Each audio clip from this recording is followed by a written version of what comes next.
আচ্ছা, যারা আপনারা ক্রিকেট খেলেছেন বা খেলছেন এখনো, চাই সেটা শর্ট ক্রিজ হোক, চাই সেটা লং ক্রিজ হোক, আপনাদেরকে আমি একটা প্রশ্ন করতে চাই। ধরুন আপনার দলের সামনে ইকুয়েশনটা এরকম যে 18 বলে 14 বা 15 রান লাগবে, তো এই রানটা নিতে আপনাকে কতটা বেগ পোহাতে হতে পারে?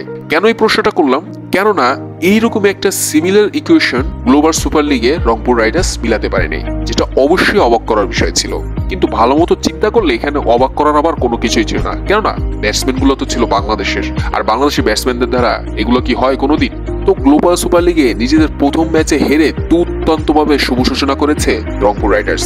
দুর্দান্ত কেন বললাম? কেননা এই কথাটা বাংলাদেশি প্লেয়াররাই সংবাদ সম্মেলনে এসে বলবে যে আমরা ভালো ক্রিকেট খেলেছি, আমরা দুর্দান্ত ক্রিকেট খেলেছি, হ্যাঁ দিন শেষে ম্যাচটা হেরে গিয়েছি। কিন্তু এই মাথায় শর্ট সার্কিট লাগা প্লেয়ারদেরকে কে বুঝাবে যে এটাকে দুর্দান্ত ক্রিকেট বলে না, এটাকে বলে জঘন্য ক্রিকেট? কেননা তোমরা একটা জিতা ম্যাচ হেরে গিয়েছো। তো ভাই আমি রংপুর রাইডার্সের কাছে আবেদন করছি, তোমরা গাট্টি বস্তা বেঁধে দেশের মানুষ দেশে চলে আসো, কেননা বাংলাদেশের ইজ্জতের আর লেটকা খিচুড়ি বানানোর দরকার নেই। অলরেডি তোমরা যেখানে অবস্থান করছো সেখানে বাংলাদেশের জাতীয় দল অবস্থান করছে, আর সেখানে তারা বাংলাদেশের বাণিজ্যটার লেটকা খিচুড়ি বানিয়ে ফেলতেছে। তো তোমাদের আর বানানোর দরকার নেই, তোমরা দেশের মানুষ দেশে চলে আসো। তো গ্লোবাল সুপার লিগে প্রথম ম্যাচে রংপুর রাইডার্সে হারার কারণ হচ্ছে দুইটা। এক হচ্ছে ব্যাটসম্যানদের মেন্টালিটি, দুই হচ্ছে দেশি প্লেয়ারদের উপর ভরসা না রাখা।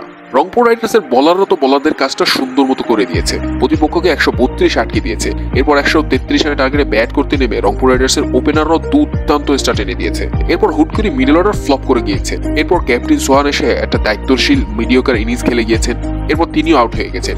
তো তিনি আউট হয়ে যাওয়ার পর একটু বিপদে পড়ে গিয়েছিল রংপুর রাইডার্স, কিন্তু ইকুয়েশনটা ছিল সহজ। তো ওই রকম সিচুয়েশনে নাম্বার 6 পজিশনে সাইফুদ্দিনকে নামালে কি সমস্যা হতো রংপুর রাইডার্সের?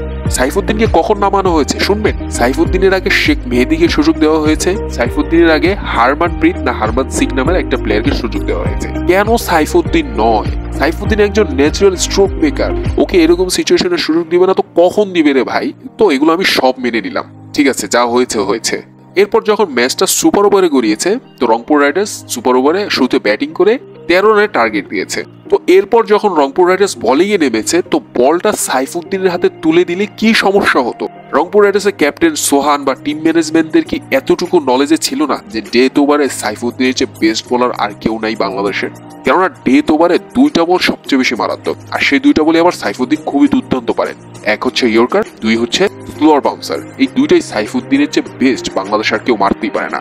এটা কি ক্যাপ্টেন সোহান জানতেন না? কিন্তু তাও সাইফুদ্দিনকে বল না দিয়ে বলটা তুলে দেওয়া হয়েছে ওই ক্যাম্পার না কি যেন নাম ওই প্লেয়ারটার হাতে। ওই প্লেয়ারটা প্রথম ইনিংসে 5 উইকেট নিয়েছে। কিন্তু ভাই শুরুতে বোলিং করা এবং ডেথ ওভারে বোলিং করা আকাশ আর পাতাল পার্থক্য, আর এই পার্থক্যটাই ক্যাম্পার বুঝিয়ে দিয়েছেন। কেননা চ্যাম্পার ওই ওভারে মাত্র 3 বল খরচায় 13 রান দিয়ে দিয়েছে প্রতিপক্ষকে। বাস ম্যাচ শেষ, নিজেদের প্রথম ম্যাচ হেরে গিয়েছে। জানি না কবে নিজেদের প্লেয়ারদের উপর ভরসাটা রাখবে বাংলাদেশ। আর বিশেষ করে সাইফুদ্দিনকে নিয়ে মনে একটু বেশি মিনিয়া রোগ আছে বাংলাদেশি মানুষদের বা বাংলাদেশি টিম ম্যানেজমেন্টের। জানি না এই সাইফুদ্দিনকে নিয়ে কি সমস্যা বাংলাদেশের টিম ম্যানেজমেন্টের বা প্লেয়ারদের, ক্যাপ্টেনদের।